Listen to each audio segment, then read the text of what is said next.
Ok, Dragon Ball, c'est une des licences les plus connues au monde. 300 millions de tomes vendus à travers le monde, 160 jeux, 21 films, et Dragon Ball, depuis sa création, ça aurait généré environ 30 milliards de dollars. Il y a même eu Goku qui a été ambassadeur des Jeux Olympiques en 2020, les gars, donc c'est pour vous dire qu'on vous parle d'une des licences les plus reconnaissables et les plus populaires au monde. Mais en vrai de vrai, Dragon Ball, est-ce que c'est si bien que ça? Enfin, je veux dire, si c'était sorti aujourd'hui, est-ce que ça aurait eu le même succès? Parce qu'on sait tous que Dragon Ball, c'est que de la nostalgie, les gars, et c'est ce que j'aurais dit si j'étais un sale fils de Wesh les gars, ça dit quoi? C'est Leven. Aujourd'hui, je suis très content de vous revoir les gars parce qu'on parle d'une de mes passions dans la vie. Alors autant le monde du manga et de la japanimation dans ma vie, ça occupe une grande place, mais Dragon Ball les gars, j'ai un agenda Dragon Ball pour cette année. J'ai un porte-clés Dragon Ball. Dites-vous, je me suis même procuré le magazine du Club Dorothée édition La vie fabuleuse de Sangoku les gars. C'est pour vous dire qu'aujourd'hui, je suis très bien placé pour défendre Dragon Ball. Mais plus sérieusement les gars, on va tout de suite répondre à la question de savoir si Dragon Ball ça aurait fonctionné aujourd'hui ou non les gars. Bonne vidéo.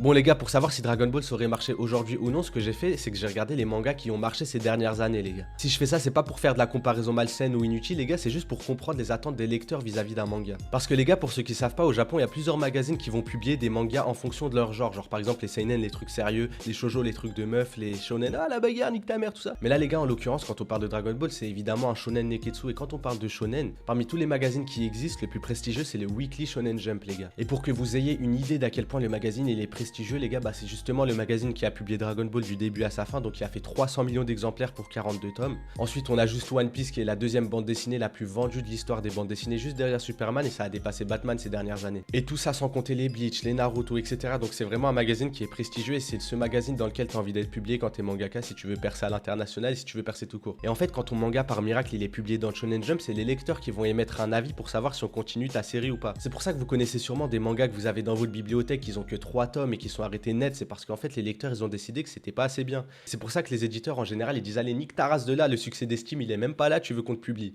Mais au fait c'est quoi les attentes de ces fameux lecteurs les gars? Pour répondre à cette question je vais me baser sur deux mangas qui sont des super hits dans le monde du manga, donc Jujutsu Kaisen et Demon Slayer, donc c'est des mangas qui ont été publiés dans le Shonen Jump. Alors les gars, quand on parle de manga, donc de bande dessinée japonaise, on est obligé d'en revenir au côté graphique en fait, le dessin. Ça va être le tout premier argument qui va faire si t'es publié ou non. C'est sûr que si ton manga il est mal dessiné, sauf exception Hunter x Hunter, bah tu vas pas être publié. Et encore Hunter x Hunter c'était très bien dessiné au début, c'est juste qu'avec la maladie de l'auteur, bon ça se dégringole, mais le succès d'Hunter x Hunter et son histoire, son scénario fait qu'il peut être publié avec des dessins de merde comme ça. Mais il y a toujours une exception qui vient confirmer la règle les gars. Et du coup ce que j'ai fait c'est que j'ai lu Jujutsu Kaisen, Demon Slayer et plein d'autres mangas new gen les gars pour voir le dessin ce qu'il vaut en fait. Et les gars j'ai été étonnamment surpris de voir que le dessin évidemment qu'il est très correct, sinon il vendrait pas des millions d'exemplaires dans le Shonen Jump, mais c'est pas non plus une dinguerie de fou, genre j'ai l'impression que c'est pas totalement l'argument principal qui fait que les lecteurs ils vont te choisir pour continuer ta série. Quand je dis ça les gars, qu'on soit d'accord, il y a évidemment une grande part de subjectivité. Mais en relisant les deux œuvres que sont Jujutsu Kaisen et Demon Slayer, et évidemment je fais pas de ces deux cas une généralité pour les mangas nouvelle génération qui sont sortis ces dernières années les gars, qu'on soit d'accord, je suis pas un trou du cul quand même. La raison pour laquelle j'ai choisi ces deux mangas les gars, c'est parce qu'ils sont assez populaires et qu'ils vont parler à tout le monde. Et selon moi ils représentent bien l'attente des lecteurs durant ces dernières années vis-à-vis d'un manga qui sortirait dans le Shonen Jump. Alors évidemment en préparant cette vidéo les gars, j'ai pas pris que ces deux exemples, sinon mon argument il tiendrait pas la route. J'ai évidemment pris plusieurs exemples de mangas qui sont sortis ces dernières années et j'en suis arrivé à peu près à la même conclusion. Et cette conclusion elle repose sur le fait que durant ces dernières années, la qualité graphique d'un manga elle est importante mais elle est pas aussi primordiale qu'avant. On peut largement s'inscrire dans un style graphique assez classique en ayant des très bons scores au niveau des ventes et au niveau du succès d'estime. Mais sincèrement les gars, sur le point de vue du dessin, ces deux œuvres je leur donne à 5 sur 10, hein, pas plus. Dans le sens où moi dans ma bibliothèque j'ai des mangas inconnus au bataillon que personne connaît. Ils se sont arrêtés au tome 2 et tout tellement ils étaient éclatés. Mais je les ai ouverts pour comparer par curiosité comme ça et je vous jure que les dessins ils étaient un peu mieux. Et c'est peut-être même ce côté un peu brouillon, un peu moins épuré des scans de Demon Slayer et Jujutsu Kaisen qui ont fait leur succès. Parce que ces deux mangas ils peuvent pas vendre autant de tomes, donc des millions de tomes, avec des dessins médiocres ou quoi que ce soit, et c'est pas ce que je suis en train de dire, je suis pas en train de remettre en question le niveau graphique de Demon Slayer et Jujutsu Kaisen. Je dis juste que c'est pas du tout un argument en la faveur de Jujutsu Kaisen et Demon Slayer. C'est pas quelque chose sur lequel on va les valoriser, dans le sens où t'entendras rarement quelqu'un qui te dira en vrai de vrai Demon Slayer c'est aussi bien dessiné que Berserk, c'est une dinguerie. Bon là j'extrapole pour te faire comprendre. Après là tu connais, je suis sévère, mais Demon Slayer en vrai il y a des dessins, des fois je me dis ouais je sais quoi ces trucs chelous de ouf. Je me dis ouais comment ça a vendu des millions de tomes frère. Et Jujutsu Kaisen les gars évidemment que c'est bien dessiner, hein. C'est juste que bon, je trouve que c'est pas une dinguerie de ouf, tu vois ou pas. Et les deux mangas, les gars, je les kiffe, hein. Il y a des vidéos qui vont arriver dessus parce que c'est des bêtes de mangas, frère. C'est juste que, vas-y, tu connais, je dois foutre le seum au rageux pour qu'ils mettent des commentaires méchants et pour que ça me fasse du référencement, frère. Un vrai enculé, ce mec. Et en plus de ça, SNK, par exemple, ça a eu un buzz à l'international, notamment grâce à son animé. Mais par exemple, encore une fois, il y a plein de lecteurs qui sont pas sensibles au style de Isayama. Et évidemment, tout ça, c'est subjectif et ça dépend des goûts des gens. Mais en général, le dessin de Dragon Ball, c'est pas quelque chose sur lequel tu peux l'attaquer. C'est largement considéré comme un de ses points forts. Et même si t'es pas forcément sensible au style de Akira Toriyama, chose qui est totalement compréhensible. Non, je suis un fou, moi, t'es un mec bizarre si t'aimes pas son style, frère. T'es quand même forcé de reconnaître que c'est quand même assez bien dessiné, c'est assez net, c'est assez bien épuré. Regarde la preuve, il a été sollicité pour de nombreux projets, notamment pour Dragon Quest, qui est un jeu vidéo. Donc une grande licence comme ça de RPG qui fait confiance à un mangaka pour dessiner son univers, ses personnages, etc. Pour instaurer une certaine direction artistique, c'est quand même pas rien. Mais un autre argument, et pas des moindres pour Dragon Ball au niveau du dessin, c'est l'originalité du style de Akira Toriyama. Il a un style vraiment reconnaissable dans sa manière de dessiner les cheveux, les muscles, les décors et les personnages, les gars. Le chara design dans Dragon Ball, c'est exceptionnel. Parce que je pense qu'un personnage comme Cell, par exemple, il laisserait pas indifférent les lecteurs qui liraient Dragon Ball aujourd'hui.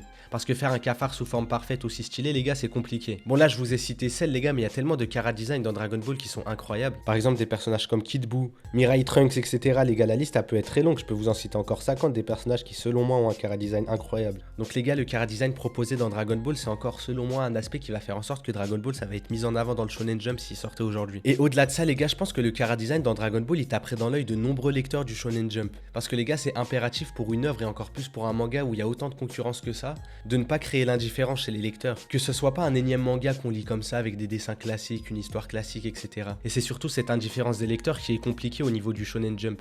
Parce qu'il y a plein de mangas qui se ressemblent en fait. Vu que le genre shonen c'est assez classique, ce qu'il faudrait ça serait déjà de commencer par briser les codes avec un dessin atypique et assez travaillé. Et c'est pour toutes ces raisons que je pense que Dragon Ball, ça aurait eu une énorme carte à jouer au niveau du dessin. Mais là le côté graphique tu me diras deux choses. Déjà de 1 c'est assez subjectif et de 2 c'est pas ça qui fait fonctionner un manga dans le Shonen Jump et chose avec laquelle je suis complètement d'accord. Tu peux dessiner aussi bien que tu veux, c'est pas ça qui va faire que ton manga il va fonctionner. Et le deuxième argument qui est sûrement l'argument principal du manga Dragon Ball, c'est son découpage les gars. C'est simple, c'est le meilleur découpage de l'histoire des mangas et même de la bande dessinée en général. Je m'en bats les couilles, j'ai pas lu Astérix et Obélix les gars, mais je sais que c'est mieux frère, je sais que Boule et Bill et tout ce que tu veux c'est mieux. Même Superman, Batman, Dragon Ball c'est mieux découpé. En fait les gars, le découpage c'est ce qui va venir structurer un manga, c'est ce qui va donner un rythme au manga. C'est la manière dont les cases elles sont agencées pour faire avancer une intrigue, une histoire, un combat, etc. Et dans ce domaine là les gars, ce que Dragon Ball a fait pour le manga, waouh! Dire que Dragon Ball n'a pas sa place dans le Shonen Jump, c'est comme si tu dis Cristiano Ronaldo à son prime de ouf, quand il avait les veines sur les jambes, sur la bite, ce que tu veux, il a pas sa place à Guingamp en Ligue 2.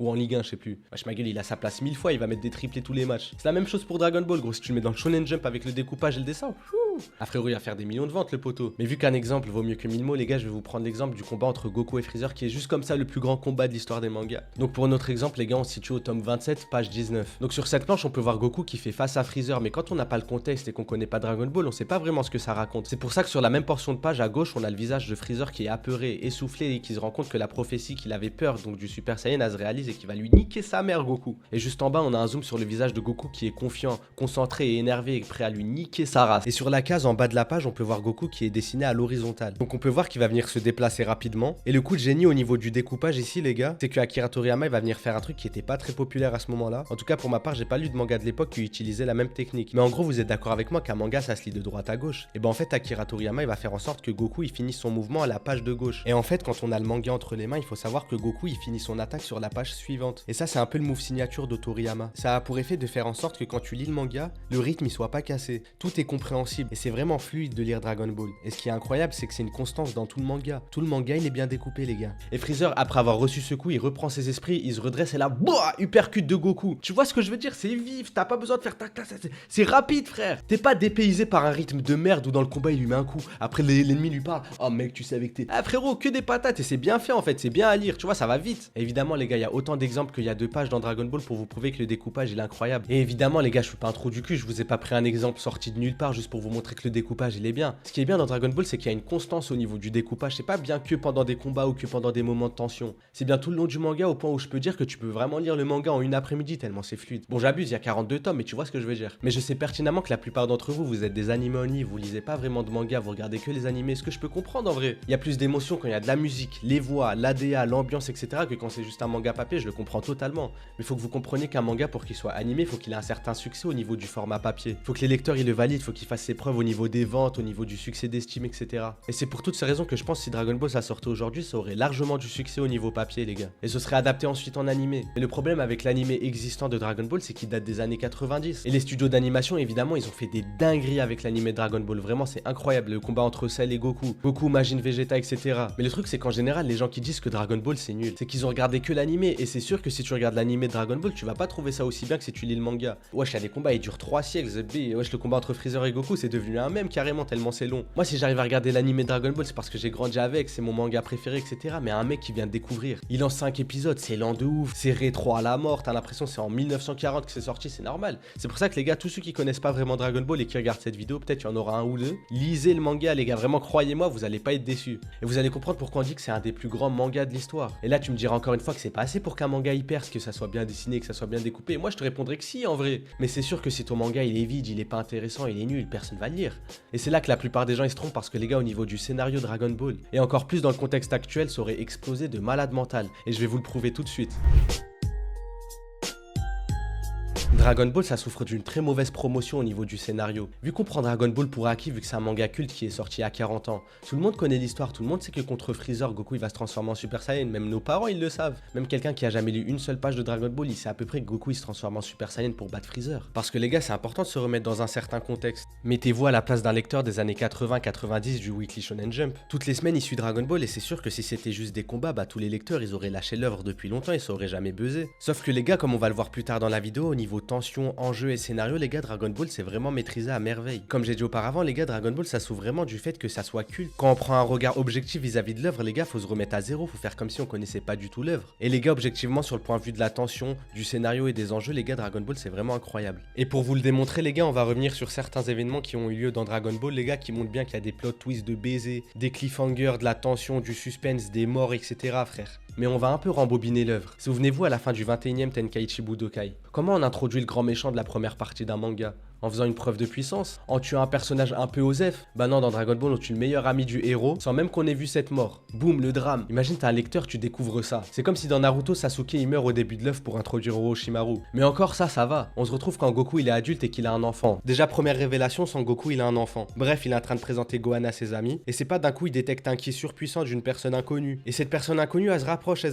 Et elle se présente devant Goku et ses amis avec des cheveux longs et une armure bizarre. Et cette personne qui s'appelle Raditz, elle dit à Goku: ouais Goku, toi et moi on a la même mère. Tu viens d'une planète où on réduit les autres planètes en esclavage pour les revendre. Viens, on réduit cette planète en esclavage. Goku il lui dit non. Raditz il lui dit: si t'acceptes pas, je te nique et je kidnappe ton enfant. Goku il dit non. Raditz il le nique et il kidnappe son enfant. Et après ça, il y a que des dingueries. Goku qui s'allie à Piccolo, et Piccolo à ce moment-là, les gars, c'était encore un méchant. Il voulait s'emparer de la planète Terre, il attendait juste le bon moment pour niquer Goku. Bref, il s'allie, il y a une bataille acharnée contre Raditz, il est sur classe. Mais au dernier moment, Goku il attrape Raditz et il dit à Piccolo de faire une attaque de la mort qui va tuer Goku et Raditz sur le coup. Piccolo il fait son Macaco Sanpo de fou là. Raditz il meurt et Goku il meurt à ce moment-là, les gars. Le héros principal. Me dis pas que t'es un lecteur et que tu te dis que c'est juste des combats, qu'il n'y a aucun enjeu. Arrête! Et évidemment, les gars, des exemples qui montrent que dans Dragon Ball, il y a du scénario, de l'attention, etc. Il y en a plein de ouf. Et je pourrais tous vous les énumérer un par un, les gars. Mais le truc, c'est que ça prendrait 1 milliard d'années et ça servirait pas vraiment le propos de la vidéo. Mais les gars, il y a un exemple sur lequel je suis obligé de revenir, les frères. Et les gars, cet exemple-là, d'un point de vue scénaristique, plot twist et tout, mes couilles, ce que tu veux, la tête d'homme, c'est vraiment une dinguerie de ouf. On se situe juste après l'arc Namek, les gars. Donc le grand combat entre Goku et Freezer, il vient de se terminer. On a Goku qui est sorti vainqueur du combat, mais les gars, Freezer se lâche, il a fait quoi? Il a détruit la planète pour emporter Goku dans la mort avec lui. Ça veut dire qu'à ce moment-là, on pense que Freezer, il est mort vu qu'il a été découpé en deux par son propre Kenzan. Et Goku, à ce moment-là, il est porté disparu, les gars, il a 90% de chance d'être mort. Et en parallèle de ça, les gars, sur la planète Terre, la paix, elle est revenue. Et ça veut dire que tu connais, les guerriers Z, ils sont posés tranquillement. C'est pas d'un coup, ils ressentent une aura de malade mental, ils voient arriver l'armée de Freezer, le daron à Freezer et Freezer lui-même, frère. Ouais, c'est une dinguerie, en vrai, avec du recul, il se fait enculer, il ramène son daron, frère. Une vraie schmeta. Bref les gars, à ce moment-là du manga, le seul qui pouvait rivaliser avec Freezer, c'était Goku en Super Saiyan. Donc là les gars, il y a aucun espoir, la planète Terre elle va être détruite et tout le monde va mourir. Et c'est pas les gars, il y a un jeune qui sort de nulle part. Il se transforme en Super Saiyan alors que le seul à ce moment-là c'était Goku et juste parce qu'il avait explosé de rage après avoir vu son pote Krillin mourir quand même les gars. Ça veut dire que cette forme à ce moment-là, on sait même pas si elle est totalement maîtrisée par Goku. Bref, ce jeune il découpe Freezer, il nique l'armée à Freezer et il encule son daron. Et qu'est-ce qu'il nous dit ce fou? Il nous dit que c'est le fils de Vegeta dans le futur. Et en plus de ça, il va nous faire des révélations de malade. Il va nous dire que dans le futur, il y a des cyborgs qui sont 1000 fois pires que Freezer. Ils sont 1 million de fois plus forts que lui. Ils vont apparaître, ils vont détruire le monde. Ça va être l'apocalypse. Et lui, dans sa timeline à lui, c'est vraiment l'apocalypse. Tout le monde est mort. Vegeta, Gohan, Goku. Et là, tout le monde est choqué, wesh. Ils se disent comment ça se fait que lui, il a peur des cyborgs alors qu'il vient de découper Freezer avec un Opinel 21, wesh. Ça veut dire, les gars, on a eu le droit à un plot twist de malade, à des révélations. Tu pètes ton crâne, frère. Et t'as vu ça, si ça sortait aujourd'hui, les gars, personne pourra me dire que ça aurait pas marché. Vous allez pas me dire que c'est éclaté, que c'est périmé, que ça date de 40 ans. Ah,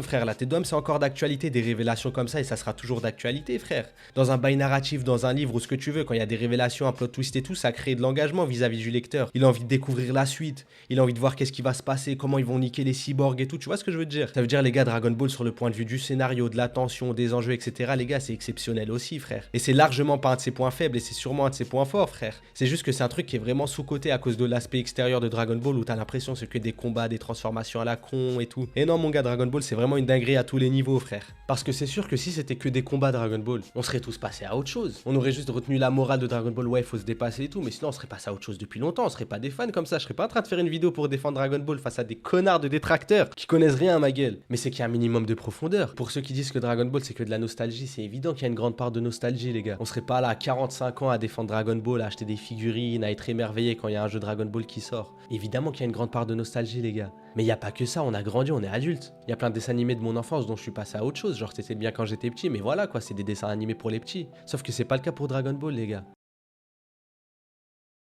Pour le peu de personnes qui vont voir cette vidéo, moi ça me fait plaisir s'ils changent d'avis, s'ils vont lire le manga et ils se disent en fait Dragon Ball c'est une dinguerie de ouf. Et c'est pour toutes ces raisons, les gars, que Dragon Ball pour moi c'est le plus grand manga de l'histoire avec un autre manga de pirate à la con là. Ça m'aura fait rêver, ça me fera rêver toujours, et il y a plein de vidéos qui arrivent sur Dragon Ball, les gars, c'est vraiment l'œuvre de ma vie, les frères.